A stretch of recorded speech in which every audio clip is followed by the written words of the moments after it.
All right, well, welcome to Money Monday. I am Senator Kevin Cook. I'm Representative Wendy Horman, District 32. District 32, and it has been an exciting week last week, and we're into this one day, and it's been fun. So the whole idea behind this is to talk budget. Representative Horman is the co-chair of JFAC, and I happen to be on JFAC, and so we just always thought it'd be kind of cool just to talk budget and let you know what's going on. And please, if you've got questions, bring them up. So we'll let you go first.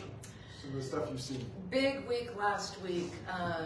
Some of the notes I made, we heard from the state treasurer, who's in charge of unclaimed property. That means if you have a bank account you forgot about years ago, or inheritance, or there's all kinds of crazy things that are just unclaimed property. $211 million in unclaimed property, and it's the state treasurer's job to try and connect that money, that property, to its rightful owner. So go to the state treasurer's office or just Google unclaimed property in Idaho and click.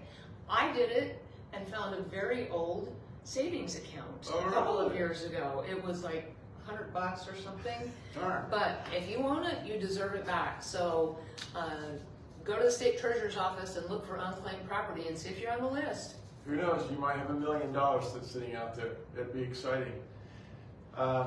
Something we did today, I thought was kind of, so we're starting supplementals right now. We haven't actually set a budget yet, but we're starting the supplementals. So this is money that the agency feels like, I need to finish out the fiscal year. Now, if you're not aware of, the fiscal year for the state of Idaho starts July 1, ends June 30th.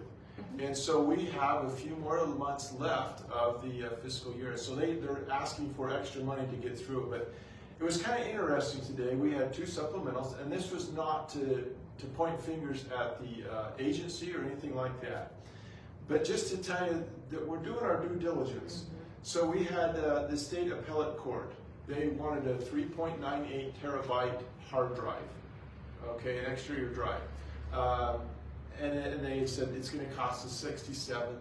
Well, one of the representatives says, I don't think that's right. I can go to Walmart and pick one up for, for 40, 50 bucks. And we said, well, that's true, we can. And so we put that on hold. We had to pause the conversation, though, to consult with our local IT expert, who thought, well, maybe it's a gold-plated one. And so we did. We put it on hold. Which was kind of cool. So just one more example that I thought was good. The Attorney General. Again, this is not to put the Attorney General down. It might be simply we didn't understand.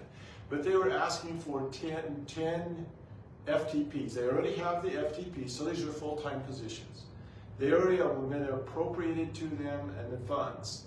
And they're saying, we're going to fill these new 10 FTPs in the next 3-4 months, but we want to fill them at a different pay grade, so we need some more money.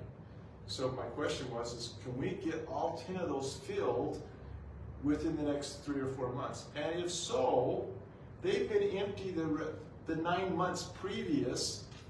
Where's the salary savings? Couldn't we use that salary savings to make the difference in their pay for the next 3 months? Well, nobody was there. Our staff forgot to let the AG's office know. It's a holiday, and so most of the state agencies are not in the building or in their offices, and we failed, our leadership failed to let the AG's office know that they had a supplemental, and so no one was in the room to answer the question, so we just held it. And I found out today we should have held it like we hold any other motion in committee, to a time certain or a date certain. So we're going to have to redo that tomorrow, because you have a new chair who forgot that these motions really are as RS, like a bill draft. And so we're going to have to redo that in the morning, and we'll just do a unanimous consent request to hold for a time certain. Good. And then, or at the call of the chair, not a time certain, call of the chair, so that we can take those back up. So we're learning as we go. But really, I thought, I agree, it was a great conversation to make sure we are being very careful with taxpayer money. we really are trying, and it takes a lot of work to look at it and then have the nerve to question it. Hey, I got a question. And sometimes that was frowned upon years ago, and boy, it's opened up. You know, the debates we're having, they're kind of fun. I'll tell you one a little bit later about what happened. Okay. I'm going to give you we talk about the impact of inflation. We heard the Idaho State Police budget last week. They use about 400,000 gallons of fuel annually, and the impact of the higher gas prices this year for them, $540,000.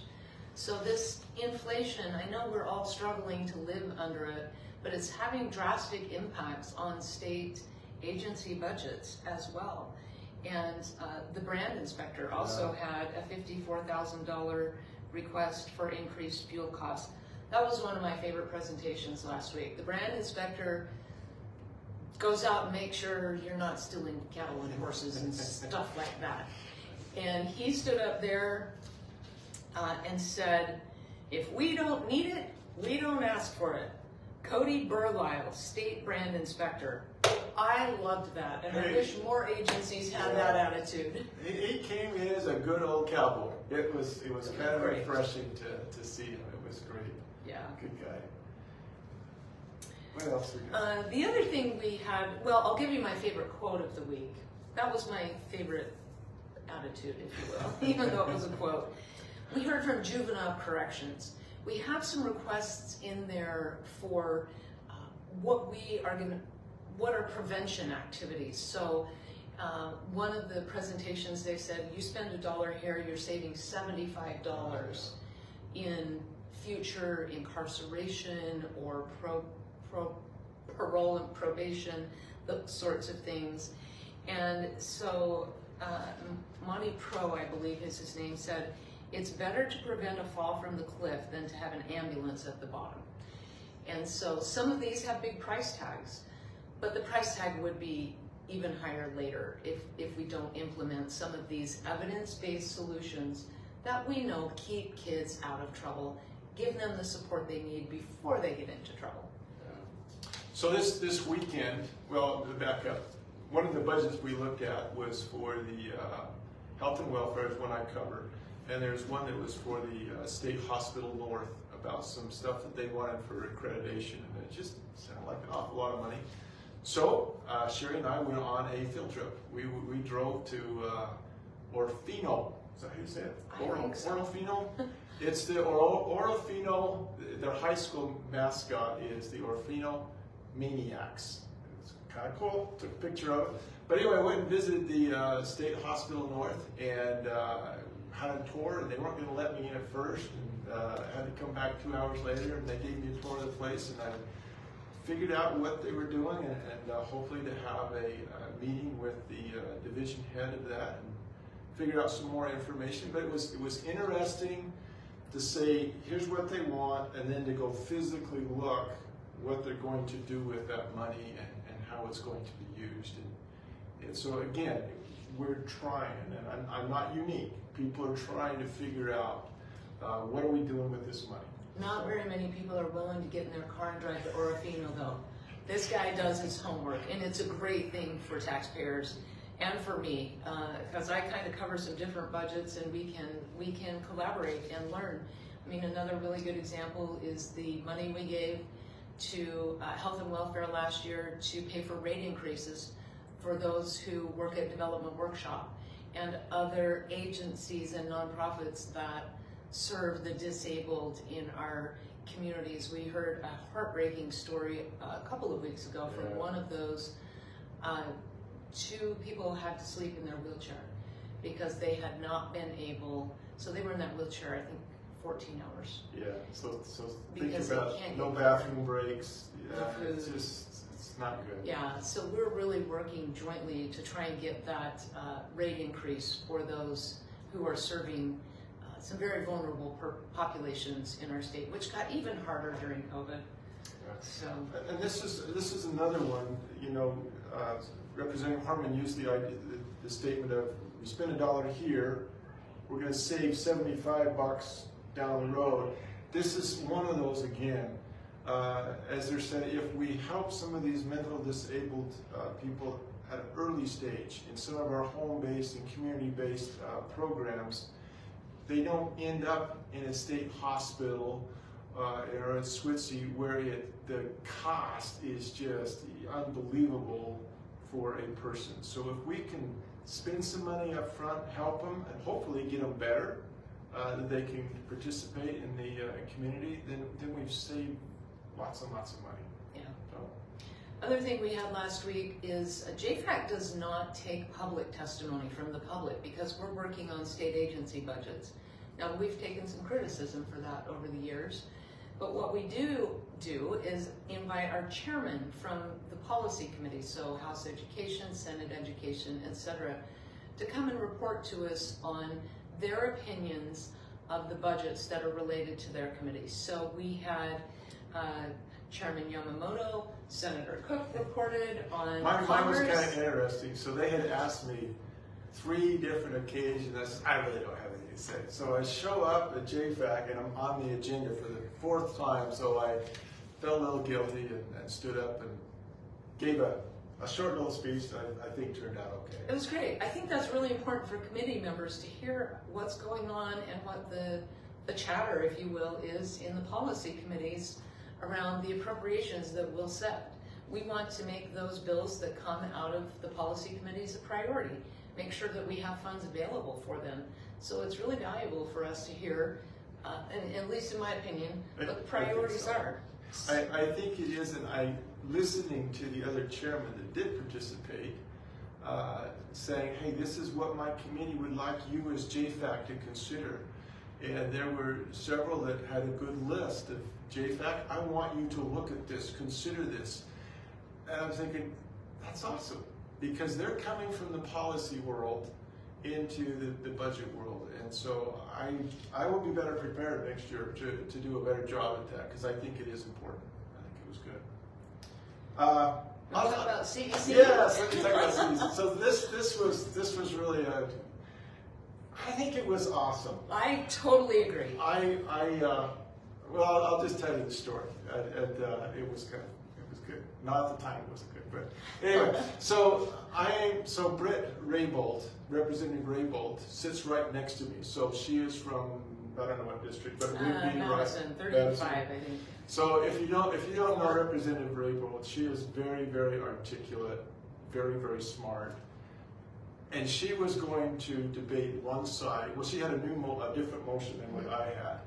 For the change in employee compensation. This is something we said at the beginning of the budgets because it's going to impact every budget and we want to do it uniformly. So we just vote on that statewide decision because tomorrow when we actually start setting budgets, that information needs to be in every bill. And so we came prepared. I was just running all week long, and I knew that the CEC was coming up, and I knew that it was my responsibility. I was going to sponsor the motion, and so I was like sweating bullets because I hadn't done anything on it. So Thursday night, I run up, it was Thursday afternoon, like 4 o'clock, ran up to JFAC budget analysts, who are awesome people, very, very good. And I said, are we going to do these individually? Because there's like four pieces to the CEC. I says, we do it individuals, how are they going to like? He says, well, I'll show you. I says, oh, okay. I said, wait a minute. I want the 3rd piece that's not there. I want it there. And I said, well, we can put it there, but generally we don't. It's they gave me some reasons. No, I want it there. Well, do you mind if I call her? She said, can I call my boss? I said, sure. So text, called, nothing happened. I sat there for 10, 15 minutes. And I said, you know what, I've got to go. I need to go. I've got another meeting. But I'm interested in doing what I asked you to do. And I says, by the way, I would like it to be, I don't let anybody know about it. Which is perfectly legitimate. You can do open motions where anyone can see them or closed motions where no one else can see them. Perfectly allowable under the rules. But it's not very smart. If you want to get the votes to pass, you kind of have to tell people what you want to do. Because it just kind of weakens your motion. Because if I have to come in with my motion under the guise of nightfall, in other words, nobody knows it, then is it worth a motion? Because you know what? We're here to do the people's business. And if you don't trust your other representatives and senators just to poke holes in your idea and make it better, then you probably ought to stay home. And so here's the rest of the story. Anyway, so I left, and then I got a text. I think it was like 7:39, and that's how these budget analysts stay. They are incredible. They have young families. So she texts me and says, "Oh, I've got your motion. It's all done." Cool. So I get up. I come to the JFAC room at 6 a.m. the morning of Friday. The morning we're going to debate it. And I run up and I go through all the paperwork, and my motion's not there.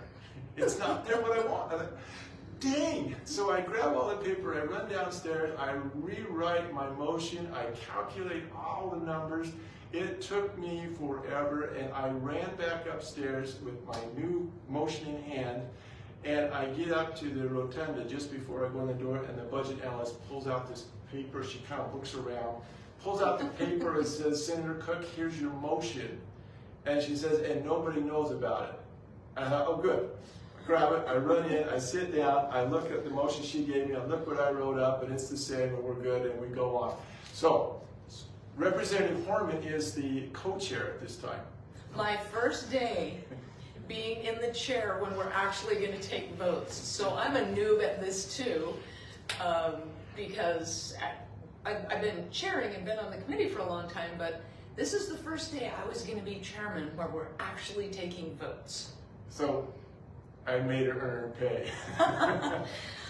So we start out, and this is okay. They go through something. I think we were third or fourth on the list, and they said, "Okay, Senator Cook, do you have a motion?" And so I read my motion, and the first two paragraphs are right on.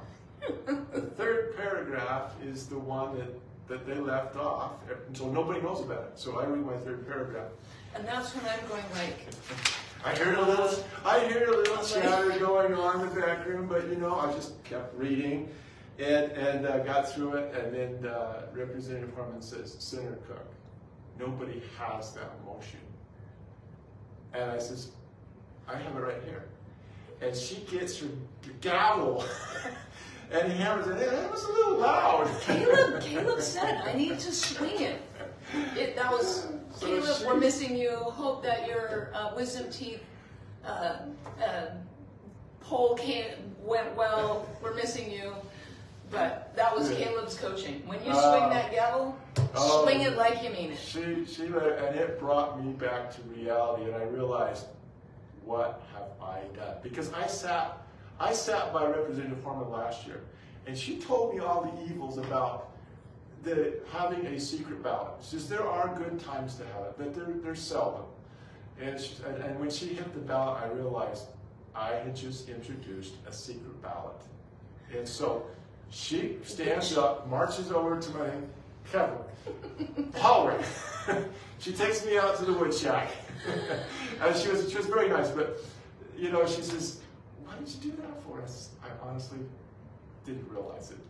And so I go back in, and then things are, so we make a copy and pass it out. And that's the problem. You can't, I put the committee at ease because even though it's his motion and perfectly within the rules to do that, like no criticism for that, nonetheless, I can't ask the rest of the committee to vote on something they've heard but not seen. And so that's why we had to put the committee at ease. He explained to me what was going on. We made the copies. We came back. We had a great discussion. Well, if it would have stopped there, it would have been fine. But we just started the discussion again, and I says, "Oh, Representative Harmon, with your permission, I'd like to pass out these papers." Well, why didn't I pass them out when we made the copies? I don't know, but I did. So we're all learning. Anyway, it was a great discussion. Now, I lost. But you know what? It was fun. It was good, and I wish I would have won. If there is a win or lose, Senator or Representative Raybould, her motion, we voted on it, and it took the ayes. It was a 13-7 vote. The important part about this, though, is too often in this work, people talk about things behind the scenes. and things happen, and they don't know the backstory on it. In this situation, this is why we both think it was a great thing. Yeah. It all happened right in public, and I think that's actually a good thing. And we learned we need to send some reminders out about if you're going to bring these, make sure you have copies and make sure, you know, those sorts of things. But I think it was a good conversation to have, and it's Republican. What do we call it? A constitutional republic in action. So it was a good thing. If you want a little entertainment, go watch the Friday 8 a.m. JFAC recording. and you know, I want to again say, and if I didn't already say it, I'll say it now. Representative Horman handled it perfectly. There's been people say, "Oh, she was so mean to you." I said, "No, she wasn't." I would have expected the same treatment from Senator Groth and the other co-chairman. So she did a wonderful job. I goofed up. My battery's running low. Okay. Thank you. So anyway, it was It was wonderful. great. I had a couple of former chairmen of JFAC tell me you did exactly what you should have done in putting the committee at ease and get the copy of the motion in front of the people so they can, the members, so they can make a vote. Lots of fun. It was a good learning experience for all of us. I ran my first bill last week, House Bill 96, which just adds nuclear to the definition of clean energy. So that was really good for our area. There was also one bill, House Bill 51, that's connected to money. It's a detail of how property taxes, right now when you get that property tax notice, they're just like, here's the levy rate. Well, this bill that passed is going to show you how much they're levying and the percentage growth increase. So that's related, you know, we talk about property tax relief, but part of solving the property tax problem is really getting people better information about the taxes they're paying. So that was another great bill. We've gone longer than normal Yes, today. we have. Thank you for, again, if you have questions, let me just see if you've got a question here. Oh, does something pop up there? Nope, it's not. Anyway, thank Okay. you. We Thanks will for doing see you this. next Monday.